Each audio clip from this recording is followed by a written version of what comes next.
आप double engine सरकार के बारे में काफ़ी बारी कह चुके हैं अपने स्पीचेस में।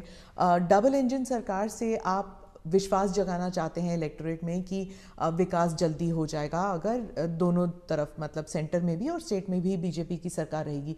लेकिन कुछ लोग समझते हैं कि इससे एक धमकी की तरफ देखते हैं कि अगर डबल इंजन सरकार नहीं है तो विकास में गतिरोध आ सकता है, वह विकास मतलब गाड़ी आगे नहीं चलेगी अगर ये डबल इंजन सरकार नहीं होगी तो। देखिए, परिवार में भी माँ बाप हमेशा सभी भाइयों बहनों को कहते हैं कि देखो भाई, हम सब मिलकर के इस दिशा में जाएं तो सब अच्छा होगा, और सब उसी दिशा में प्रयास करते हैं।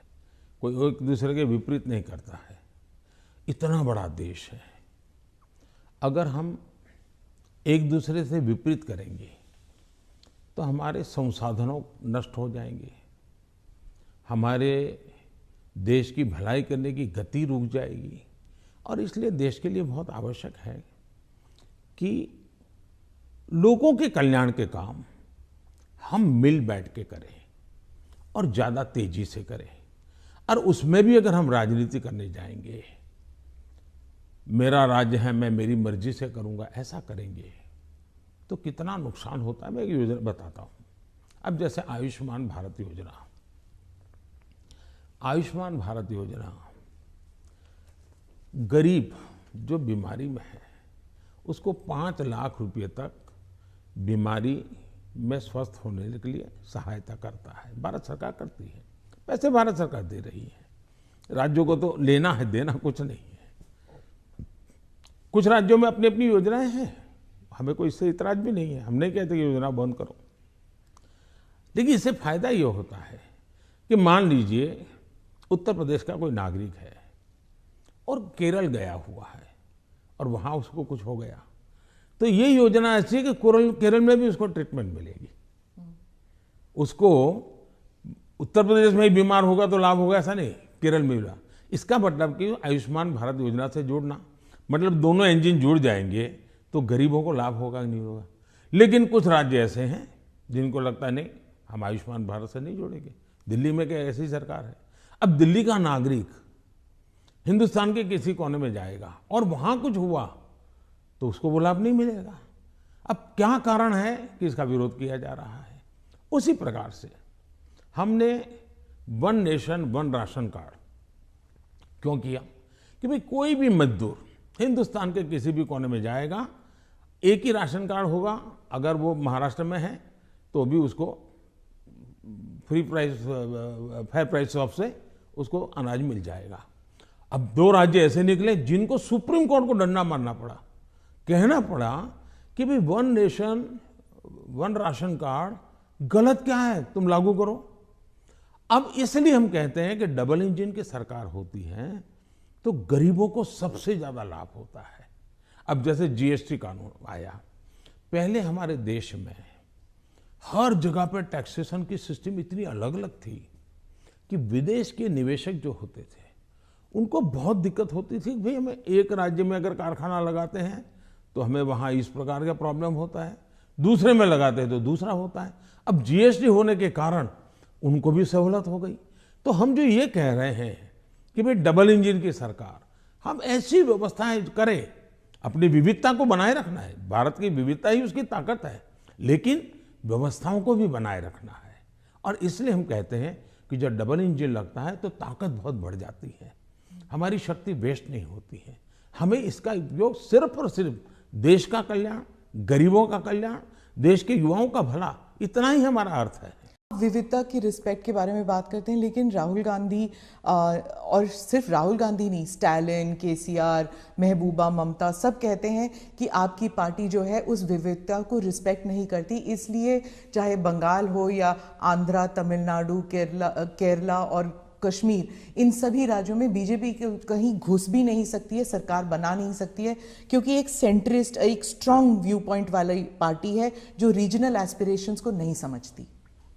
पहली बात ऐसी है कि भारतीय जनता पार्टी एक ऐसी पार्टी है जिसका ये मत है कि देश के विकास के लिए हमें रीजनल एस्पिरेशंस को एड्रेस करना ही चाहिए।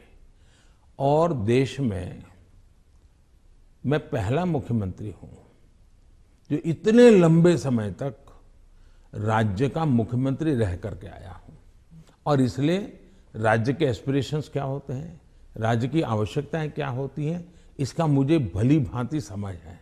और इसी के कारण हम हिंदुस्तान के सभी राज्यों की भला, अब देखिए मैं दुनिया के मेहमान आते हैं तो पहले उनको दिल्ली में ही आना और जाना हो जाता था, मैं ऐसा नहीं करता हूं। आप ट्रंप को ले गए गुजरात? मैं उनको अलग अलग जगह पर, मैं चाइना के राष्ट्रपति को ले गया तमिलनाडु, मैं फ्रांस के राष्ट्रपति को ले गया उत्तर प्रदेश, मैं जर्मन चांसलर को ले गया कर्नाटका, और तब तो कांग्रेस की सरकार थी।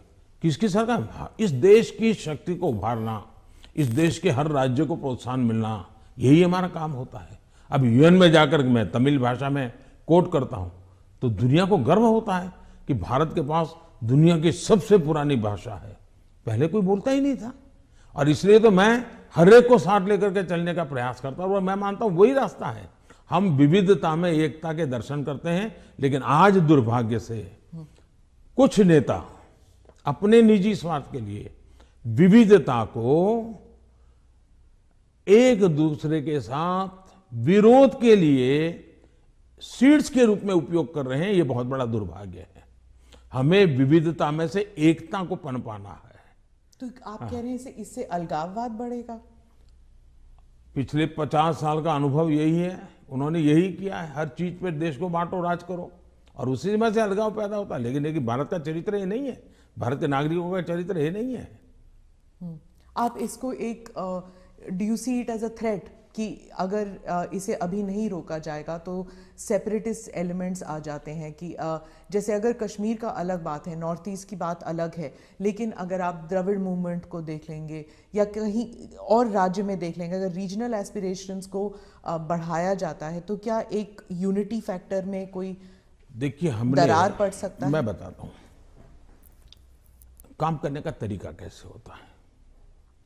हमारा ये मत है सामाजिक न्याय।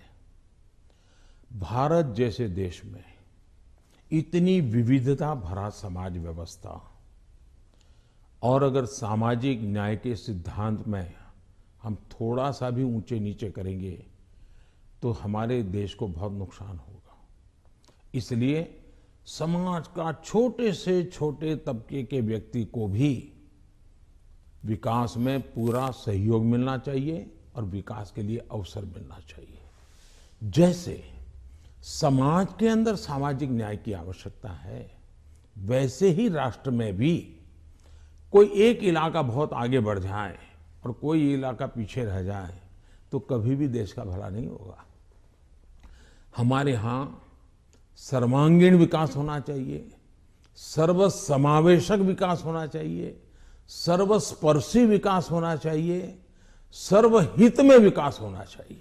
और इसलिए हम एक विषय लेकर के आए जिसमें भी मैं देख रहा हूं कि सभी राज्य हमारे साथ मिलकर के कंधे से कंधा मिलाकर के काम कर रहे हैं। एक राज्य नहीं कर रहा है, ये दुर्भाग्य है, बाकी सब राज्य कर रहे हैं। क्या है? हमने देखा कि हिंदुस्तान में 100 से थोड़े ज्यादा कुछ जिले ऐसे हैं कि जो राज्य की एवरेज से भी बहुत पीछे हैं। हर प्रकार से वहां का धन तो सब राज्य जिलों को समान मिलता है, तो ऐसा क्यों होता है? गवर्नेंस के प्रॉब्लम, योजनाओं का अमलीकरण नहीं। हमने ऐसे जिलों को एस्पिरेशनल जिलों के रूप में आइडेंटिफाई किया और राज्य सरकारों की सहमति से किया। करीब 110-115 जिले हैं और उस पर हमने स्पेशल फोकस किया। मैं खुद जिलों से बात करता हूं, उन जिलों में कल्याणकारी योजनाएं ज़्यादा से ज़्यादा पहुंचे। मैं राज्य सरकारों को प्रार्थना करता हूं कि वहां यंग अफसरों को लगाइए, आईएएस अफसरों को, प्रमोटेड अफसरों को या रिटायर्ड एज वाले लोगों को वहां मत भेजिए, यंग लोगों को लगाइए। और मैंने देखा कि सभी राज्यों ने मेरी इस बात को माना, यंग अफसरों को लगा। दूसरा मैंने कहा बार बार ट्रांसफर मत कीजिए, उनको वहां रहने दीजिए 3 साल, उनको कहिए कि तुम काम करो, बाद में तुम्हें अच्छा पोस्टिंग देंगे। सभी राज्यों ने मेरी मदद की और आज ये जो एस्पिरेशनल डिस्ट्रिक्ट है वो राज्यों की एवरेज से भी कुछ तो आगे निकल रहे हैं, कई पैरामीटर में आगे निकल रहे हैं। अब देश का भला हो रहा है। तो मेरा फेडरलिज्म में छोटे से छोटी इकाई का भी भला हो।